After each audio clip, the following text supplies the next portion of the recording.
오늘은 성령을 모독하는 자, 성령 모독죄에 대해서 나누려고 합니다.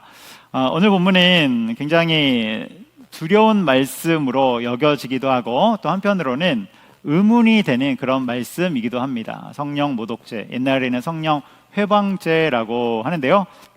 이 본문에 보면 이렇게 나오죠. 우리 다시 한번 읽어보도록 하겠습니다.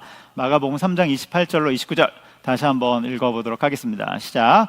내가 진실로 너희에게 이르노니 사람의 모든 죄와 모든 모독하는 일은 사하심을 얻되 누구든지 성령을 모독하는 자는 영원히 사하심을 얻지 못하고 영원한 죄가 되느니라 하시니.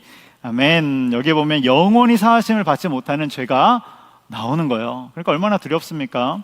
우리가 죄사함을 받아야 천국에 갈 텐데 영원히 사하심을 받지 못하는 죄가 등장하는 것이죠. 그런데 여러분 한번 생각해 보세요. 십자가, 예수님의 그 십자가 보혈은 모든 죄를 다 사하실 수 있습니까? 없습니까? 사하실 수 있죠. 여러분, 예수님의 십자가가 이 땅의 모든 그 십자가의 권세가, 능력이 이 땅의 모든 죄의 권세보다 강력함을 여러분 기억하시기 바랍니다. 그래서 십자가의 모든 권세는 이 땅의 모든 죄를 사하고 없앨 수 있는 강력한 주님의 능력이 되는 것이죠. 그런데 오늘 본문에서 뭐라고 말씀합니까? 사하심을 얻지 못하는 죄가 있다. 그러니까 십자가의 보혈의 능력보다 더 높이 있는 그 힘이 막강한 죄가 있단 말인가? 이러면서 우리를 헷갈리게 하는 그런 본문이 되는 것이죠. 지금은 덜하지만 과거에 이 본문은 꽤나 자주 다루어졌고, 그래서 여러 성도님들이 이 죄를 범할까봐 염려하고 걱정했던 그런 기억이 있습니다. 저 또한 그래요. 저도 성령 회방죄, 성령님을 모독한 것은 아닐까, 성령님을 회방한 것은 아닌가 염려하고 걱정했던 그런 기억이 있어요. 그래서 오늘은 이 부분에 대해서 나눌 텐데요. 설교의 첫 번째 부분에 성령 모독죄는 무엇인가, 이것을 나눌 거고요. 두 번째는 이에 따른 적용점을 나눌 겁니다. 그래서 첫 번째, 성령 모독죄란 무엇인가? 여러분, 어떤 사람이 있었어요. 일식집 사장님인데요. 근데 이 사장님은 예수님을 믿기 전에 항상 교회와 예수님에 대해서 적대적이고, 그리고 늘 욕하고 그랬던 사람입니다. 악플도 달고, 교회 이름들 나오면, 교회 관련된 뉴스나 기사들이 나오면 거기에 악플도 달고 늘 욕을 하면서 다녔던 것이죠. 뿐만 아니라 가게 앞에서 전도를 하거나 그러면 물도 뿌리고 소금도 뿌리고, 여러분 소금 맞아봤습니까? 전도하다가 소금도 뿌리고, 그리고 괜히 시비 걸고, 그래서 전도하지 못하도록 시비 걸고 그런 삶을 살았던 것이죠. 그런데 그렇게 쭉 살아가던 어느 날 인생의 큰 공경 속에서 그것이 계기가 되어서 교회를 나오게 되었어요. 교회를 나와 보니 하나님의 살아계심이 맞다는 것이 인정되었고 주님이 경험된 것이죠. 그러면서 그 안에 신앙이 생긴 것입니다. 신앙이 생긴 후에 성경을 읽는데 오늘 본문을 딱 맞닥뜨린 것이죠. 그러면서 괴로운 거예요. 내가 과거에 했던 일이 성령을 모독한 것은 아닌가, 성령을 회방한 것은 아닌가, 심각한 고민 속에 들어가게 되는 것입니다. 그러면서 이제 전전긍긍하게 되는 것인데요. 여러분, 이 사람은 성령님을 회방한 것일까, 성령 모독죄를 범한 것인가, 한번 생각해 보셨으면 좋겠습니다. 두 번째 사람이 있어요. 두 번째 사람은 교회를 다니는 김 집사님입니다. 김 집사님. 이분도 교회를 다니는데 어느 날 성령 모독죄에 대한 설교를 듣게 된 것이죠. 그러면서 생각하기를 뭐라고 생각하냐면, 성령님의 사역과 교회의 사역을 함부로 욕하고 비방하고 불평하면 그것이 성령 모독죄라고 생각을 한 거예요. 성령님의 사역, 그 교회의 사역에 대해서 함부로 비판하고 반대하면 성령 회방죄다. 왜 그렇게 생각을 했냐면, 오늘 본문이 마가복음 3장인데 같은 평행 본문, 같은 내용이 나오는 마태복음 12장 22절 이하의 말씀에 보면 거기에 어떻게 기록되어 있냐면, 예수님이 귀신 들린 사람을 고쳐주시죠. 그때 옆에서 지켜보던 바리새인들이 그 예수님을 비방합니다. 예수님을 비방해요. 그러자 예수님이 뭐라고 말씀하십니까? 누구든지 성령님을 모독하는 죄는 영원히 사하심을 얻지 못한다. 이 말씀을 정확하게 하신 거예요. 그러니까 김 집사님이 생각하기는 성령의 사역, 바리새인들이 지금 성령의 사역을, 주님의 사역을 비방하고 있잖아요. 그러니까 성령의 사역, 즉 교회의 사역을 비방하고 반대하면 성령 모독죄를 범하는구나, 이렇게 생각해서 그때부터 이 집사님은 어떻게 하냐면 교회에서 하는 모든 행사와 일에 불평하지 않고 적극적으로 참여하면서, 그리고 어떤 비판도 없이 무조건적으로 잘 열심히 참석을 하는 것입니다. 열심히 참석해요. 그것이 때로는 부당해 보이고 또 불의해 보인다 할지라도 거기에 대해서 항거하지 않고 교회를 따라가는 것이죠. 왜냐하면 성령 모독죄를 범하면 안 되기 때문에 그런 것입니다. 여러분, 이 김 집사님의 겉모습을 보세요. 겉의 행동을 보면 순종도 잘하고 교회에 대해서 비난하지도 않고 너무나도 잘 따라가는 그런 모습이 보이는 것이죠. 그런데 그 내면은 어떨까요? 그 내면은 자유와 평안과 쉼이 없는 것이죠. 언제 내가 저 죄를 범할지 모르니 내가 조심해야겠다. 그러니까 평안과 쉼이 없는 것입니다. 안타까운 삶이죠. 매여 있는 삶이에요. 여러분, 복음이 무엇입니까? 복음은 우리 가운데 평안과 쉼을 주고 진리를 알지니 진리가 너희를 어떻게 한다고요? 자유롭게 하리라. 자유롭게 하리라. 할렐루야. 여러분, 복음은 우리를 자유롭게 하는 거예요. 모든 매임에서 풀어주시는 것입니다. 그래서 세상이 할 수 없는 평안과 그 마음의 쉼을 우리 가운데 주시는 것이죠. 그런데 이 김 집사님은 그렇게 하지 못한 것입니다. 여러분, 과거에는 이런 일들이 꽤나 있었던 것이죠. 앞에 말씀드린 것들은 다 성령 모독죄가 아니죠. 여러분, 성령 모독죄는 무엇일까? 영원히 사하심을 받지 못하는 그 강력한 죄는 무엇일까?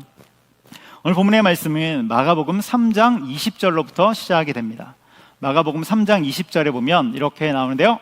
같이 읽겠습니다. 시작. 집에 들어가시니 무리가 다시 모임으로 식사할 겨를도 없는지라. 아멘. 예수님에 관한 말씀이죠. 예수님이 집에 들어가서, 어떠한 집에 들어가서 말씀을 가르치는데 무리들이 다시 모이니까 식사할 겨를도 없이 바빴다라는 것입니다. 너무나도 바빴다는 것이죠. 여러분, 우리의 사역과 봉사도 이러한 충성이 있기를 축복합니다. 우리는 식사할 겨를을 잊고, 식사할 겨를을 밥은 먹으면서 합시다. 식사할 겨를을 잊고 예수님이 힘을 다해 사역하신 것처럼 우리도 충성과 봉사로 나아가는 것이죠. 그런데 여러분, 그렇다면 예수님은 왜 이렇게까지 사역을 하셨을까? 식사도 하지 못할 정도로 모든 것을 들여서 왜 이 땅에서 사역을 하셨을까? 마가복음 3장 22절 아랫절인데요. 여기도 읽어보겠습니다. 시작. 예루살렘에서 내려온 서기관들은 그가 바알세불이 집혔다 하며 또 귀신의 왕을 힘입어 귀신을 쫓아낸다 하니. 아멘. 여기 보면 서기관들이 나오죠. 서기관들. 아까 말씀드렸던 마태복음에 보면 바리새인들이 나와요. 근데 마가복음에는 서기관들이 나와요. 그래서 우리는 알 수 있죠. 이들은 바리새인이지만 서기관이구나, 이것을 알 수 있어요. 바리새인이면서 서기관이구나. 이들이 예수님을 비방하는 것입니다. 예수님의 이적을 보면서 바알세불의 힘을 입어서, 다시 말해서 귀신의 왕의 힘을 빌어서 이적을 나타낸다, 귀신을 쫓아낸다, 이렇게 예수님을 비방한 것이죠. 참고로 여기 바알세불, 이 바알세불의 뜻은 파리왕이라는 뜻이에요. 파리왕, 파리대왕, 파리왕이라는 뜻입니다. 요즘은 여러분 길거리에 똥이 별로 없죠. 그런데 한 20년 전을 기억해 보면 여러분 길거리에 심심치 않게 똥을 만났던 기억이 있습니다. 지금은 뭐 거의 모든 길이 아스팔트로 포장되어 있지만 그때는 아스팔트가 아닌 곳들도 있잖아요. 근데 그곳에 보면 누군가 모르게 항상 변이 있었던 기억이 있어요. 건물 구석에. 그래서 건물 구석에서 저희는 주로 뭘 했냐면 기도를 하거든요. 기도를 하려고 건물 속 곳에 가면 거기 항상 변이 먼저 마중 나와 있는 그런 경험들을 했던 기억이 있어요. 그래서 그런 이제 똥들이 있는데 그런데 그 똥이 있는 곳에는 패키지로 파리들도 같이 있죠. 똥파리가 같이 있습니다. 여러분, 바알세불이 그런 뜻이에요. 파리, 똥파리라는 뜻이고 그 똥파리의 두목이 바로 이제 바알세불이 되는 것이죠. 근데 성경에서는 이 바알세불을 사단, 또 귀신의 두목을 지칭할 때 함께 이 단어를 사용하기도 하는 거예요. 그러니까 여러분, 죄가 뭡니까? 죄는 똥 같은 거예요. 똥 같은 거. 우리가 육적인 눈으로 보면 뭔가 보암직하고 또 유혹처럼 보이지만 영적인 눈으로 보면 무엇입니까? 그것은 더러운 것이에요. 굉장히 냄새 나는 것, 똥 같은 것입니다. 죄를 따르는 사람은 어떤 사람이냐면 나는 똥파리입니다 하면서 그 죄를 따라가는 것과 마찬가지예요, 여러분. 죄는 그런 것입니다. 그래서 예수님이 마태복음 12장에서 아까도 말씀드렸듯이 귀신 들린 사람을 고쳐주셨죠. 그걸 보고 이제 같은 본문이니까 이 바리새인들, 서기관들이 예수님을 비방하는 것입니다. 예수님의 이적을 비방하고 있는 거예요. 그렇다면 예수님은 왜 귀신 들린 사람들을 고쳐주셨을까? 다시 말씀드려서 예수님은 왜 식사할 겨를도 없이 바쁘게 사역을 하셨습니까? 그러니까 20절에 나오죠. 왜 식사할 겨를도 없이 바쁘게 사역을 하셨을까? 22절, 예수님은 왜 귀신 들린 사람을 고쳐주시고 이런 여러 이적들을 베푸셨을까? 여러분, 그 이유는 이게 초점이 쫙 모아지거든요. 예수님이 이렇게 하셨던 행적에 초점이 하나로 쫙 모아져요. 그 초점은 바로 구원입니다. 구원. 인류를 구원하시기 위해, 사람들에게 구원을 주시기 위해 예수님은 바쁘게 사역하셨고, 그리고 또한 여러 이적을 행하신 것이죠. 그리고 이러한 모든 것은 어디에서 완성됩니까? 예수님의 십자가에서 완성되죠. 그래서 예수님은 이 땅에 오셔서 인류를 구원하시겠다는 그 목적을 가지고 모든 사역을 감당하신 것입니다. 그래서 예수님의 모든 사역을 쫓아가다 보면 예수님은 우리 인간을 구원의 길로 인도하고 계시구나. 그리고 마지막 날에 십자가에 달려 돌아가심으로 구원을 완성하시는구나. 우리가 이것을 발견하게 된다는 거예요. 그래서 예수님의 목적은 우리의 구원입니다. 구원을 주시기 위한 거예요. 이것을 마가복음 6장 34절에서는 이렇게 표현하는데요. 마가복음 6장 34절 있습니다. 예수께서 나오사 큰 무리를 보시고 그 목자 없는 양 같음으로 인하여 불쌍히 여기사 이에 여러 가지로 가르치시더라. 아멘. 여기 두 번째 줄 보면 그 목자 없는 양 같음으로 인하여 불쌍히 여기사 이렇게 나와요. 그러니까 당시에 이스라엘 백성뿐만이 아니죠. 모든 사람들은 목자 없는 양같이 다 방황하고 있다는 거예요. 목자 없는 양같이 길을 잃었다는 거예요. 무슨 길을 잃었습니까? 진리의 길, 구원의 길을 잃었다는 것입니다. 진리의 길, 구원의 길을 잃었기 때문에 예수님이 이들을 불쌍히 여기시며 진리의 길, 구원의 길로 이끌고 계신 것이죠. 그래서 요한복음 14장 6절에 이렇게 말씀합니다. 요한복음 14장 6절 있습니다. 예수께서 이르시되 내가 곧 길이요 진리요 생명이니 나로 말미암지 않고는 아버지께로 올 자가 없느니라. 아멘. 예수님이 내가 곧 길이요, 내가 곧 진리요, 내가 곧 생명이니 구원의 길을 알려주고 계신 거예요. 그래서 모든 백성들이 구원의 길로 갈 수 있도록 구원의 길로 인도하고 계신 것입니다. 여러분, 우리 다시 말씀드리면 예수님이 왜 병자를 고쳐주십니까? 예수님이 왜 오병이어의 이적을 베풀어 주십니까? 예수님이 왜 바다를 꾸짖어서 잠잠케 하십니까? 바다를 꾸짖어 잠잠케 함은 곤란함 가운데 빠진 사람을 그저 구해내기 위해, 위기에서 건져내기 위해서 하신 게 아니에요. 오병이어의 이적은 단순히 배고픈 사람들을 먹이기 위해서 하신 것이 아니라는 것입니다. 그것이 무엇입니까? 길이요 진리요 생명이신 예수님을 주기 위함이에요. 예수님의 구원을 주기 위해서 예수님은 그 일들을 감당하신 것입니다. 그래서 이러한 예수님을 보고 예수님의 이적과 사역과 말씀과 행하심을 보고 예수님이 과연 메시아구나 인정하는 자들은, 그 주님을 믿고 따르는 자들은 구원의 길로, 복음의 길로 들어오게 되는 것입니다. 여러분, 그래서 구원이 바로 목적이 된다는 거예요. 에베소서 1장에 보면 구원에 관한 굉장히 중요한 말씀이 나오는데요. 그것은 무엇이냐면 구원이 오직 예수님 한 분만의 사역이 아니라는 거예요. 우리는 구원 그러면 예수님의 십자가만을 생각하는데 그런 것이 아니라 삼위일체 하나님의 공동의 사역이라는 것입니다. 그래서 에베소서 1장을 읽어보면 성부 하나님은 구원을 계획하시고, 창세기 3장 16절부터 계획하시잖아요. 아담과 하와가 선악과를 따먹었을 때부터, 범죄했을 때부터 구원을 계획하시죠. 성부 하나님은 계획하세요. 성자 예수님은 구원을 위해 자신을 내어주시고, 그리고 성령 하나님은 구원을 보증해 주시죠. 구원을 에베소서 말씀에 의하면 인쳐주셨다, 구원의 보증이 되어주신다, 이렇게 나오는 것이죠. 그래서 구원은 삼위일체 하나님의 사역이고 너무나도 중요한 핵심적인 사역이 된다는 것입니다. 그래서 예수님이 이제 신약 시대를 열면서 이 땅에 오셨죠.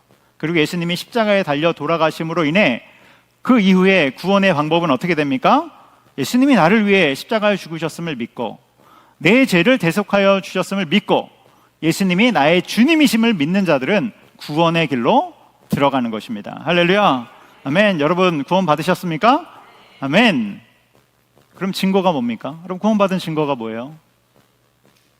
목사님 저 교회 다니는데요. 여러분 교회 다니면 다 구원 받습니까? 우리 아닌 거 알잖아요, 그렇죠? 교회 다니다가 다 구원 받는 거 아니잖아요.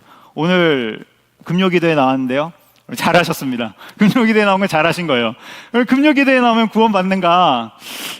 주님과 심각하게 한번 논의를 해보겠습니다. 금요기도에 나온 사람은 어떻게 다 구원을 받을 수 있도록. 그럼 잘한 거예요. 금요기도 나온 거 잘하신 거예요. 금요기도에 나오면 다 구원 받습니까? 여러분 구원받았다는 증거가 있어요. 증거. 뭘로 알 수 있습니까? 고린도전서 12장 3절. 그래서 우리 산성의 성도들이라면 이미 다 알고 있어요. 제가 여러 번 이야기했기 때문에 모를 수가 없습니다. 고린도전서 12장 3절에 보면 뭐라고 나옵니까? 누구든지 성령이 아니고는 예수를 주로 시인하지 못한다. 예수를 주라 할 수 없다. 할렐루야, 아멘. 이렇게 말씀하고 있죠. 그러니까 결국 구원의 증거는 성령님이에요. 내 안에 성령님이 계신가 안 계신가, 그것을 보면 내가 구원을 받았는지 안 받았는지를 알 수 있는 것이죠. 예수님을 주님으로 모시는 순간 성령님이 내 안에 들어오시는 것입니다.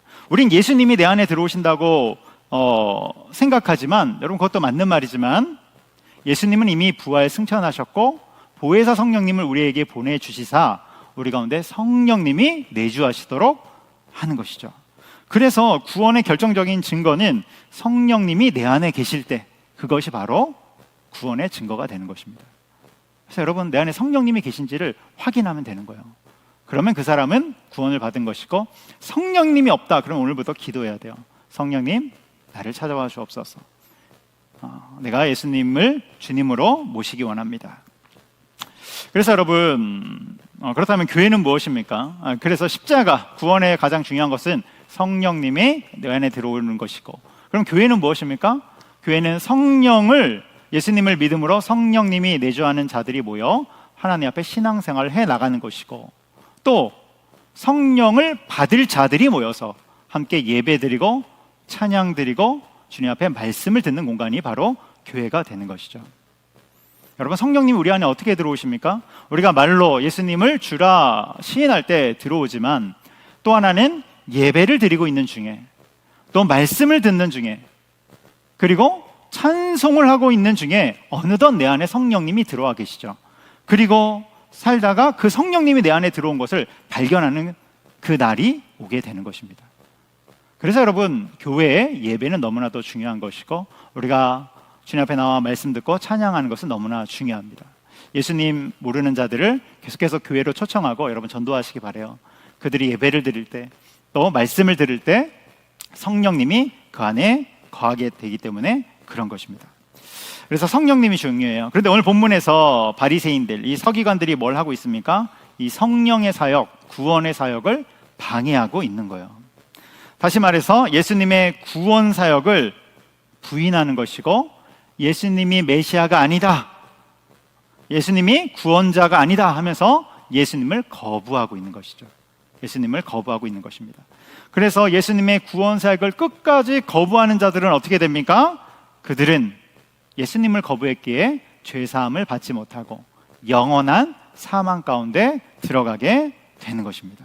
여러분 이것이 성령 모독죄가 되는 거예요. 그래서 성령 모독죄를 좀 더 쉽게 말하면 성령 거부죄입니다. 주님이 우리 가운데 구원을 주시려고, 성령을 주시려고 하는데도 그것을 끝까지 밀어내고 부인하는 것, 인정하지 않는 것, 여러분 그것이 바로 성령 회방죄가 되는 것이죠. 이에 대해서 기독교 최고의 교부 어거스틴, 아우구스티누스라고 하죠. 어거스틴은 뭐라고 주석했냐면 회개 자체를 거부하는 죄다, 이렇게 이야기했어요. 회개 자체를 거부하는 죄. 같은 말이죠. 예수님의 십자가와 용서를 받아들이지 않는, 거부하는 죄이죠. 종교개혁자 칼빈, 원래 이름으로는 장깔뱅이죠. 깔뱅. 근데 이제 영어식으로 칼빈. 칼빈은 뭐라고 해석을 했냐면 복음을 의도적으로 배척한 죄다, 이렇게 얘기해요. 복음을 의도적으로 배척한 죄. 그러니까 예수님을 끝까지 거부했다는 것입니다. 그러니까 성령 모독죄는 뭐예요? 단순한 의심이나 어떤 일순간의 한순간의 불평, 어떤 불만, 의심, 그런 것이 아니라 끝까지 예수님을 배척하고 거부하는 것. 그럼 그것이 바로 성령 모독죄가 되는 것입니다. 그래서 정리하면 뭐예요? 성령 모독죄는 사실 구원과 관련이 있는 거예요. 주님이 우리 가운데 성령님을 주셔서 구원으로 인도하시려고 하는데 그것을 끝까지 거부하는 자들은, 십자가를 거부하는 자들은 죄사함이 없는 것이죠. 여러분, 이것이 바로 성령 모독죄가 되는 것입니다. 자, 이렇게 정리하고요. 이제 두 번째로 적용점을 살필 거예요. 적용점의 첫 번째는 두려워하는 성도는 이 죄에 해당하지 않는다예요. 두려워하는 성도는 이 죄에 해당하지 않는다. 내가 성령님을 회방했을까? 성령님을 모독했을까? 여러분, 이 고민하는 사람은 어떤 사람이에요? 성령님이 그 안에 있는 사람들이에요. 없는 사람들은 고민하지 않습니다. 있는 사람들이 고민해요. 그렇기 때문에 그런 고민을 하는 자들은 이미 성령이 그 안에 계시다는 증거가 되는 거예요. 아까도 우리 설교에서 계속 말씀드렸듯이 성령 모독죄는 주님의 역사를 의도적으로 왜곡하는 것이죠. 그래서 빛이 비춰주고 빛이 탁 있는데 의도적으로 어둠이다, 이렇게 말해요. 어둠이다. 방 안에 불을 탁 켜서 빛이 딱 밝혀졌는데 눈을 가려요. 눈을 감고 더 큰 어둠이다, 더 큰 어둠이야, 이렇게 거부하는 것. 여러분, 이것이 성령 모독죄죠. 또 의사가 아픈 환자에게 치료제, 처방전과 그 약을 주는데 그 약을 끝까지 거부하는 것이죠. 이거는 나를 치료하는 것이 아니라 독약이야, 그러면서 끝까지 거부하는 것. 이것이 바로 성령 모독죄가 되는 것이죠. 그러니까 하나님이 은혜를 주셨음에도 불구하고 끝까지 거부하는 자들이 바로 이 죄에 해당하는 것입니다. 이것을 거꾸로 말하면 무엇입니까? 순전한 마음을 통해 은혜를 받아들이라, 이렇게 말씀할 수 있는 거예요. 순전한 마음으로 은혜를 받아들이라. 은혜를 거부하지 말고 은혜를 받아들이라. 과거에 이제 온누리교회 다니는 분과 이야기할 기회가 있었습니다. 대화를 하자. 이 온누리교회 다니는 분과 대화를 하면서 흥미로운 지점을 한 가지 발견했는데, 그건 뭐냐면 자신이, 온누리교회는 규모가 있는 교회잖아요. 뭐 그 홈페이지에 들어가서 찾아보면 몇만 명이 모인다, 이렇게 이제 이야기하고 있는데, 그렇게 큰 규모가 있는 교회에 다니니까 자동적으로 자기의 신앙이 뛰어난 줄 아는 거예요. 큰 교회 다니니까. 그리고 당시 이제 설교하시는 목사님이 하영조 목사님, 여러분 우리나라의 최고의 목사님 중에 한 분이잖아요. 그분의 설교를 늘 들으니까 자기의 신앙이 뛰어난 줄 착각하고 있는 것을 제가 발견했어요. 이분은 이제 온누리교회 다니니까 아마 교회에 대한 자부심이 있었을 거예요. 여러분, 교회에 대한 자부심을 갖는 것은 너무나도 중요합니다. 우리 산성의 성도님들도 우리 교회에 대한 자부심이 있는 줄 믿습니다. 교회를 사랑하고 우리 교회는 늘 좋은 교회입니다, 이렇게 고백하는 우리 성도님들이시죠. 너무나도 귀한 거예요. 그런데 여러분, 우리가 착각하면 안 되는 게, 자신이 이름이 알려진 교회에 다니고 메가교회, 큰 규모의 교회를 다닌다고 해서 자동적으로 자신의 믿음도 좋다고 생각하면 안 된다는 거예요. 그런 사람들이 꽤 있다니까요. 여러분, 좋은 학원 다니면 성적을 무조건 A 맞습니까? 큰 학원 다니면 무조건 100점 맞습니까? 이것과 마찬가지예요. 제가 이제 그분과 이야기하면서 느끼는 것은, 이분의 신앙은 공중에 붕 떠 있구나. 이제 곧 안개가 걷히는 시간이 올 텐데, 안개는 보통 뭡니까? 고난이죠, 고난. 안개가 걷히는 시간이 올 텐데 그때 밑바닥을 보겠구나, 이런 생각을 했던 기억이 있습니다. 하영조 목사님의 설교를 늘 들으니까 자기 수준이 그 수준인 줄 착각하고 있는 거예요. 여러분, 우리가 히브리서 말씀을 나눌 때도 몇 번이나 이 부분에 대해서 나눴습니다. 우리 히브리서 4장 1절로 2절에 이렇게 나오죠. 히브리서 4장 1절에서 2절 같이 읽습니다. 시작. 그러므로 우리는 두려워할지니 그의 안식에 들어갈 약속이 남아있을지라도 너희 중에는 혹 이르지 못할 자가 있을까 함이라. 그들과 같이 우리도 복음 전함을 받은 자이나 들은 바 그 말씀이 그들에게 유익하지 못한 것은 듣는 자가 믿음과 결부시키지 아니함이라. 아멘. 여기 뭐라고 나옵니까? 말씀을 들었는데 유익하지 못하다고 말씀하고 있어요. 세 번째 줄, 유익하지 못할 것은 무엇입니까? 듣는 자가. 말씀을 들었다는 거예요? 안 들었다는 거예요? 들은 거예요. 그런데 그 말씀을 자기에게 가져오지 못한 것입니다. 자기 신앙과 결부시키지 못한 거예요. 주님의 말씀을 들을 때 이것을 내 것으로 순전한 마음으로 받아들이고 아멘하는 마음으로 화답해야 되는데 그러지 않은 것이죠. 여러분, 설교를 듣는 것은 중요합니다. 말씀을 읽는 것은 너무나도 귀한 거예요. 그런데 훨씬 더 중요한 것은 그 말씀을 내 삶과 결부시키는 것입니다. 그 은혜를 내 삶으로 가져오는 거예요. 여러분, 주님의 말씀을 받기 위해서 항상 순전한 마음으로 말씀 앞에 나가시길 바랍니다. 주님의 말씀을 내 삶으로 가져오기 위해서 순종의 마음으로 기도하면서 그 말씀을 받으시기 바랍니다. 아멘. 여러분, 이것을 다른 말로 하면 뭐예요? 이게 제자도예요. 제자도. 주님의 어떤 말씀이라도 내가 순전하게 받고 그 말씀에 순종하며 말씀이 나를 이끌어가게 하는 것, 여러분, 이것이 제자도가 되는 것이죠. 마태복음 7장 24절 이하에 보면 주님의 말씀을 듣고 행하는 자는 그 집을 반석 위에 세운 자, 지혜로운 자다. 그런데 그 말씀을 듣고 행하지 않는 자는 모래 위에 집을 지은 어리석은 자다. 여러분, 이 말씀에도 똑같아요. 말씀을 안 들은 자가 아니에요. 집을 반석 위에 세운 자나 모래 위에 세운 자나 출발은 다 말씀을 들은 자입니다. 여러분, 근데 한 부류는 말씀을 듣고 행하고 한 부류는 말씀을 들었으나 행하지 않습니다. 믿음을 결부시키지 않는 거예요. 이것이 제자와 무리를 가르는 중요한 기준이 되는 것이죠.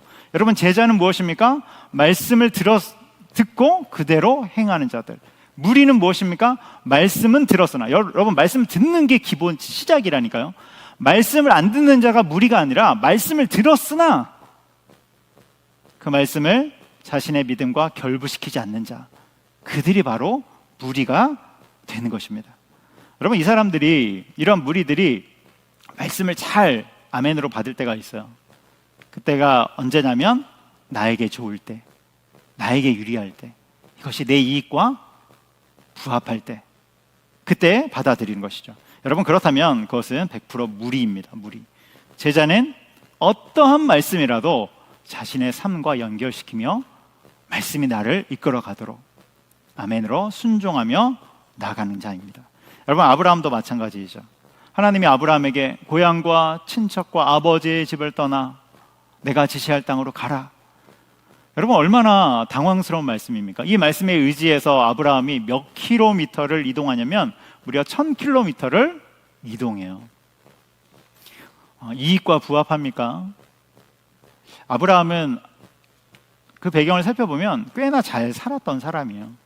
그 하란이라는 도시에서도, 대도시에서도 꽤나 잘 살았던 사람입니다. 그런 사람이 뭐하러 이동합니까?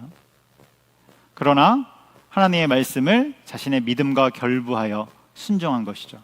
그 결과 그는 믿음의 조상, 믿음의 선조라는 귀한 칭호를 얻게 되는 것이죠.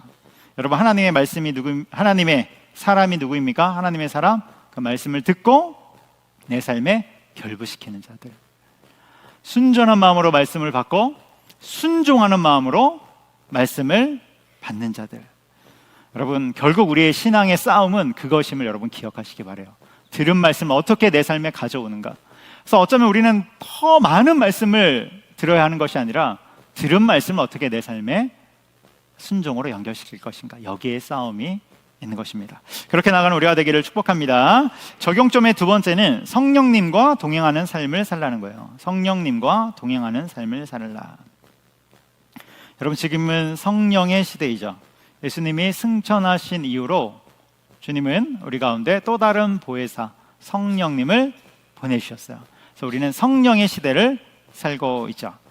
2000년대 초반에 보면 유비쿼터스라는 말이 유행했어요. 여러분 다 들어보셨을 거예요. 기억을 더듬어 보면 TV를 틀면 뭐 유비쿼터스, 뭐 인터넷에 가입하면 유비쿼터스, 뭔 말인지도 모르겠는 저 말이 늘 도배되었던 그런 기억이 있죠. 유비쿼터스는 라틴어인데요, 뜻은 언제 어디서나 이런 뜻이에요. 언제 어디서나. 그러니까 세상이 본격적으로 컴퓨터 시대, 인터넷 시대가 열리니까 이 인터넷 네트워크로 언제나 어디서나 그런 환경을 사용할 수 있는 그것을 뜻하는 것이죠. 근데 요즘은 유비쿼터스라고 안 하고 뭐라고 말합니까? 스마트라고 하죠. 그래서 우리가 가전제품을 사면 그 앞에 다 스마트라고 붙어 있지 않습니까?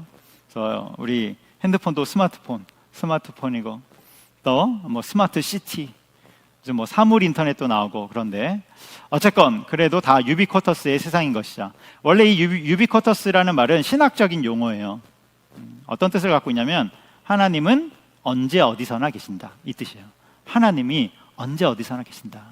그런데 이것을 이제 1991년도에 미국에서 가져다가 이 말을 이제 세상 가운데 쓰게 된 것이죠.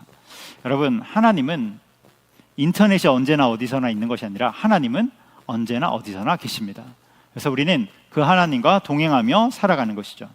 어떤 선교사님이 필리핀 민다나오에서 선교 활동을 하다가 성령님과 더욱 동행하고 싶어서 그가 영성일기를 쓰기 시작하는 것이죠. 그래서 매일같이 영성일기를 씁니다.